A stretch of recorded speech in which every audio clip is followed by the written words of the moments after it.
आज dear students, पहले मैंने 2 वीडियो सेंड किया और ये 3rd वीडियो है। इसके अंतर्गत आज मैं बायोलॉजी के विभिन्न ब्रांचेस जो हमें आगे की पढ़ाई में मदद करेगा, उस विभिन्न ब्रांचेज को हम आज है ना संक्षेप में डिस्क्राइब करने जा रहे हैं। और क्रमशः आप देखेंगे कि ये जो ब्रांचेज है जीव विज्ञान की, ये बहुत ही उपयोगी ब्रांचेज हैं और इसे जानना, कुछ ऐसे ब्रांच है जिसमें हमारा स्कोप भी हो सकता है। तो हम देखें एक एक करके। तो पहला ब्रांच ये जीव विज्ञान का है ना, बायोलॉजी का, वह है मॉर्फोलॉजी। ध्यान से समझेंगे, मॉर्फोलॉजी। मॉर्फोलॉजी ये एक ऐसा विज्ञान है जिसमें हम पौधे और जानवरों के जो बाह्य आकृति, बाह्य रचना है, उसके बारे में हम लोग जानते हैं या अध्ययन करते हैं। यानी morphology is the branch of science, branch of biology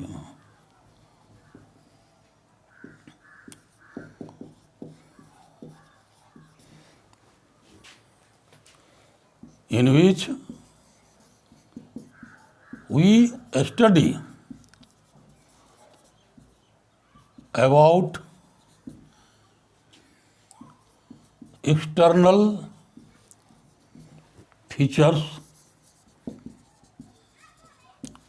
of organism।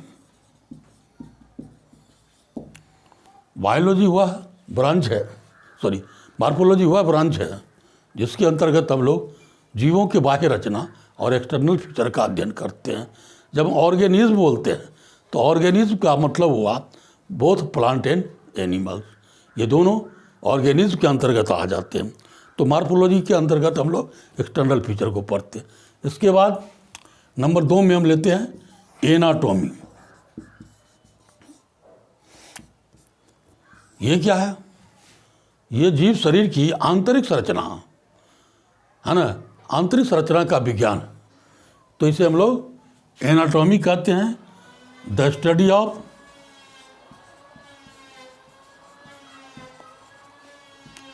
Internal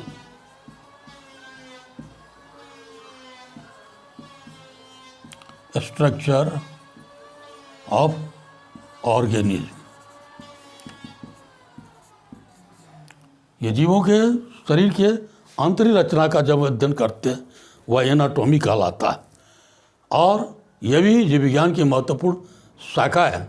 और हम लोग पढ़ेंगे है ना बहुत सारे जानवरों के एनाटॉमी को। और एनाटॉमी जो है चिकित्सा विज्ञान में काफ़ी प्रचलित है। अब आगे तीसरा हम लोग देखते हैं, यह है फिजियोलॉजी।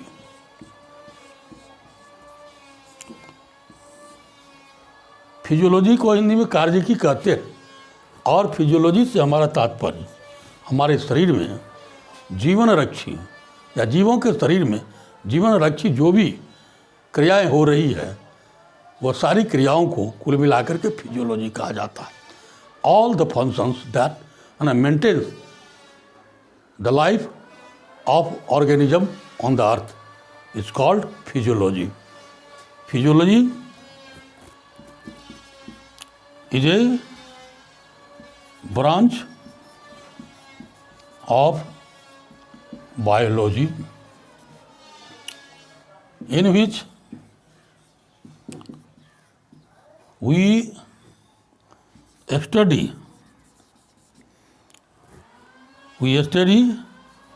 all life processes,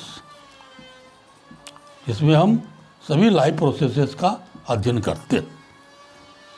जितने भी जीव शरीर की क्रियाएं, जैसे है रिस्पायरेशन है, उत्सर्जन है ना, एक्सक्रीशन है, और सर्कुलेशन, ब्लड सर्कुलेशन है, यानी जो भी ये क्रियाएं हैं जो जीवन को बनाए रखते हैं, धरती पर सस्टेन करते हैं जीवों को, वह सभी क्रियाएं लाइफ प्रोसेस के अंतर्गत आता है और उसको फिजियोलॉजी कहते हैं। और वह पर्सन, वह व्यक्ति जो फिजियोलॉजी को जानता है, उसको हम लोग क्या कहते हैं, जो फिजियोलॉजी को जानता है वो फिजिशियन कहलाता है। तो फिजियोलॉजी एक महत्वपूर्ण ब्रांच है। इसके अंतर्गत हम लोग पढ़ेंगे डाइजेशन कैसे होता है, श्वसन की क्रिया कैसे होती है ना, उत्सर्जन की क्रिया कैसे होती है। तो ये सभी फिजियोलॉजी के अंतर्गत आते हैं। तो ये भी एक मेजर ब्रांच है जीव विज्ञान का। अब फिजियोलॉजी के बाद हम लोग आगे देखें, वह ब्रांच है हिस्टोलॉजी। हिस्टोलॉजी कहा जाता है उत्तक विज्ञान। आप सभी जानते हैं उत्तक किसको कहते हैं? कोशिकाओं का जो समूह है, जो रचना और कार्य में समान, ऐसे कोशिकाओं के समूह को है ना उत्तक कहते हैं। और उत्तकों का जो अध्ययन है, चाहे वह प्लांट टिश्यू है चाहे एनिमल का टिश्यू है, उत्तकों के अध्ययन को हम लोग हिस्टोलॉजी कहते हैं। तो यहाँ क्या हो गया? The study of tissues, either the plant tissues और animal tissues, all type of tissue can be studied under the branch of histology. अब हिस्टोलॉजी के बाद हम देखते हैं अगला ब्रांच, वह है साइटोलॉजी। हमें जानना है ये सब चीज़। साइटोलॉजी क्या है? इसके अंतर्गत सेल का अध्ययन। हम सभी जानते हैं कि सेल क्या है? जीव शरीर की महत्वपूर्ण क्या है, रचनात्मक और क्रियात्मक इकाई। जीवों का शरीर सेल से बना हुआ है, हम सभी जानते हैं। जीवों का जो शरीर है वह सेल से बना हुआ है, और ये सेल्स मिलकर के टिश्यू बनाते हैं। टिश्यू से ऑर्गन बनता है, ऑर्गन से ऑर्गन सिस्टम बनता है, और ऑर्गन सिस्टम से ऑर्गेनिज्म बनता है। इसलिए सेल को क्या कहा जाता है? The structural, functional, fundamental and hereditical unit of life cell को कहा जाता है। तो वह विज्ञान जिसके अंतर्गत हम लोग सेल्स का अध्ययन करते हैं वह साइटोलॉजी कहलाता है। Cytology is a branch of biology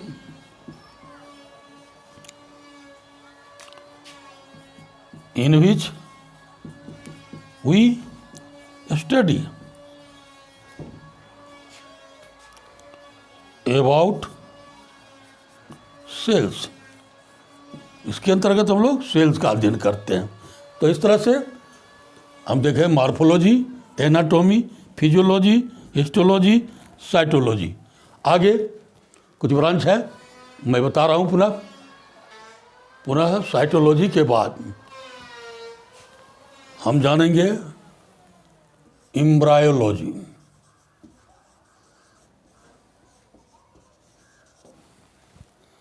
ये एम्ब्रायोलॉजी, इसको भ्रूण विज्ञान कहते हैं। एम्ब्रायो आप सभी जानते हैं, एम्ब्रायो किसे कहते हैं। तो एम्ब्रायो क्या है? जायगोट के बाद। जायगोट हम सभी जानते हैं, जब मेल गैमिट और फीमेल गैमिट का फ्यूजन होता है, अर्थात फर्टिलाइजेशन होता है, तो फर्टिलाइजेशन के बाद जो रचना बनती है उसको जायगोट कहते हैं। और जायगोट का क्या होता है? परिवर्धन होता है, डेवलपमेंट होता है। तो जायगोट के बाद जो भी अवस्थाएं आती है, जब तक कि शिशु का निर्माण होता है ना, उस सारी अवस्थाओं को का अध्ययन, उसको हम लोग क्या कहते हैं? एम्ब्रायोलॉजी कहते हैं। The study of embryo is called embryology. Embryo का अध्ययन जिसके अंतर्गत हम लोग करते हैं उस साइंस को एम्ब्रायोलॉजी कहते हैं। इसके बाद एम्ब्रायोलॉजी के बाद हम देखते हैं पैलिएंटोलॉजी। ये पैलिएंटोलॉजी क्या होता है? आप सबों ने सुना होगा फॉसिल्स को। फॉसिल्स क्या होता है? तो कहता है dead remains of plants and animals that are preserve under the earth strata जो पृथ्वी के परतों के अंदर दब गया।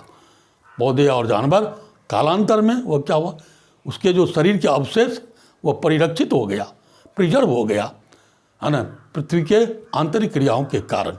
उसको हम लोग फॉसिल्स कहते हैं। और फॉसिल्स के अध्ययन का जो भी अध्ययन है, तो फॉसिल्स के अध्ययन को, जिसको हिंदी में कहते हैं जीवाश्म, उसको कहते हैं हम लोग पैलिएंटोलॉजी, है ना, द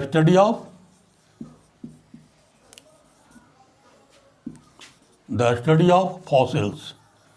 फॉसिल्स का अध्ययन पैलिएंटोलॉजी कहलाता है।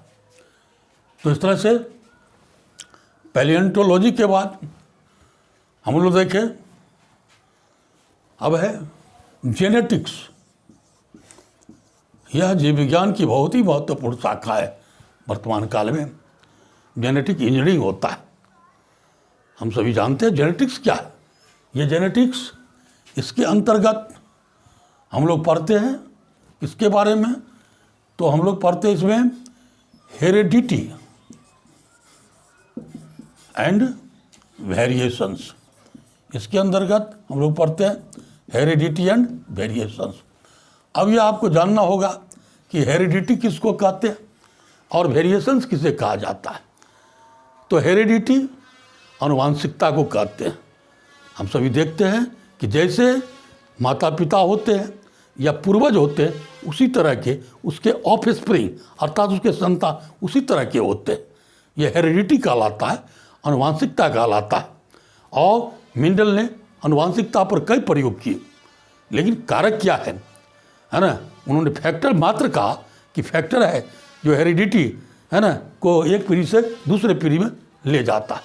लेकिन उस काल तक हेरिडिटी को ले जाने वाला वास्तविक में कौन है ना, फिजिकल स्टेटस क्या है उसका, वो पता नहीं चला। लेकिन आज हम सभी जानते हैं कि हेरिडिटी को कैरी करने वाला, है ना, जनरेशन टू जनरेशन क्या है, उसे हम लोग अब जानते हैं। तो हेरिडिटी क्या है, आनुवांशिकता, एक पीढ़ी से दूसरे पीढ़ी में लक्षणों का जाना, transfer of trade from one generation to another generation. उसके बाद है वेरिएशंस।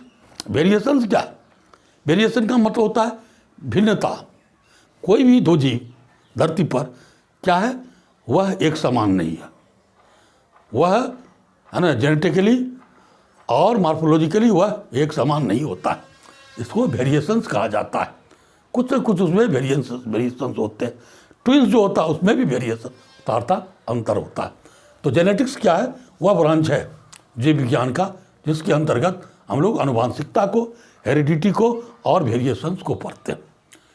तो इसे हम जान गए। इसके बाद अब आता है बायोटेक्नोलॉजी। आज के युग में यह काफ़ी प्रचलित साइंस है और इसके तहत हम लोग को काफ़ी स्कोप भी है। और ये बायोटेक्नोलॉजी क्या है, मानव के हित के लिए अप्लाइड बायोलॉजी का काम करता है। तो बायोटेक्नोलॉजी के अंतर्गत हम लोग क्या पढ़ते हैं, है ना, living organism,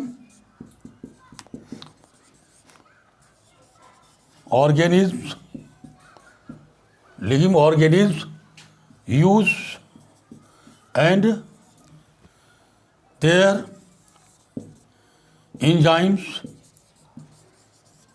are also used to produce products for human beings।